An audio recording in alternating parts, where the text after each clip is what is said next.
So, are you ready for a weird watch reviewed by a weird guy?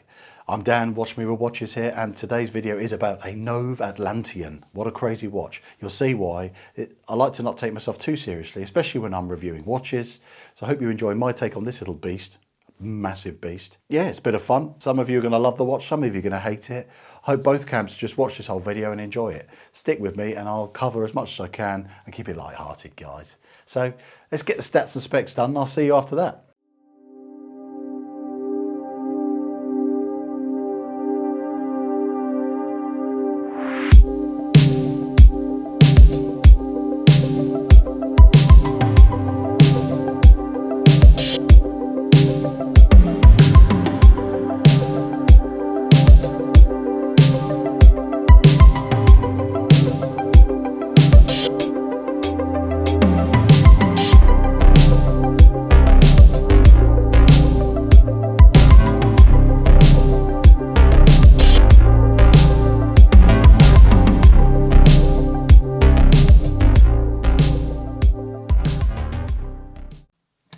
Bollocks.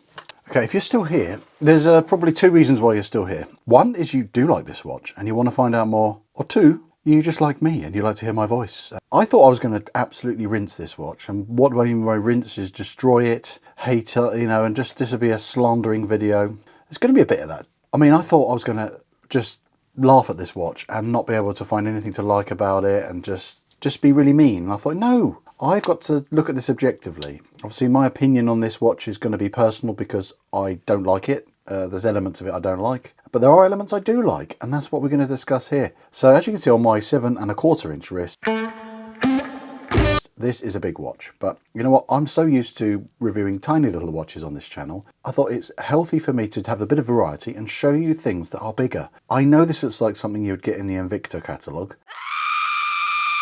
and possibly worse than some of them, but it's not like that. I mean, they sell those by the bucket load. Lots of people like big, strange looking watches with lots of character. That's where this watch fits in. So I'm looking at my likes and my oh God, my likes and my dislikes list above the, just off camera here. And my dislikes list is not much longer than my likes. So overall, it's not a bad opinion, but some of these are quite strong opinions. So then that knocks the scales off a bit. So let's start with the likes. Specification, I think is good. I like this micro adjust function. That's really cool and really easy to adjust. If you're going to go diving or just on a hot day, you can really fine tune it. I like the lume, really good Swiss grade lume in there. A Ronda R150. I don't know much about these movements. It looks like an ETA. It's running okay. It's not amazing, but it's going to be a solid, reliable Swiss movement in there. Sapphire crystal. You've got a good specification, but then this is a specification you can get in watches considerably less. That's the first elephant in the room, is the price. $700 US. Please stay with me, please stay, because people pay more than that for some Invictas. They do, really do, believe it or not. So this is a lot of money. I guarantee you 98.7% of the comments, maybe more, will say too big, too ugly, too expensive. So if you agree with me, I don't know what else you can say really in the comments other than just what you said is right. I agree. Or you could say, no, Dan, you're wrong. It's not too big. I need bigger than 50mm. I'm fed up with watches less than 50mm. Price, I love to spend money. I really wish to spend more of it.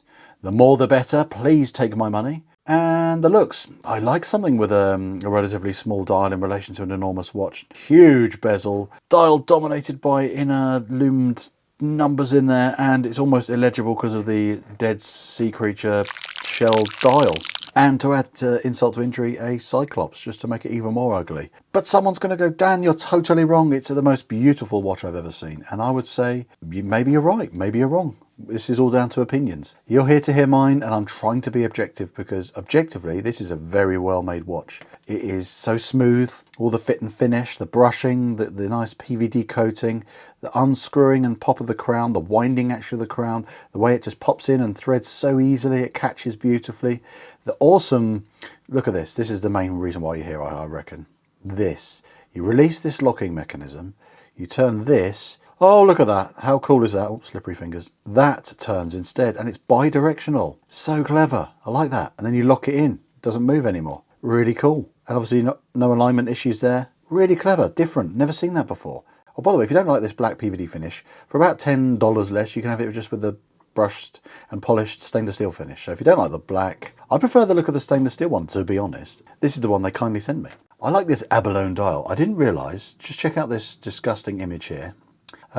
Yes, this is the sea creature in which they get the shell and shave the shell and make things with. Jewellery and, in this instance, a rather stunning dial. I mean, just look at that. It is insane. It's like looking into another dimension. It is incredible. I love it. I think it does make the dial illegible in some respects, contrasting with the hands, difficult sometimes. And knowing that that has come from a creature from the sea, and this is a 300-metre diving watch, very clever. For a big heavy watch, I forgot to weigh it. Let's get my good friend Gipas. Anyone who's a fan of the channel knows I have a faithful and loyal assistant by the name of Gipas, and he has been assisting me, or she, could be either way, I'm not sure, for many a year in weighing things. So this I sized up for me, took a couple of links out. How much does this bad boy weigh? Oh my god, 235 grams. That is insane.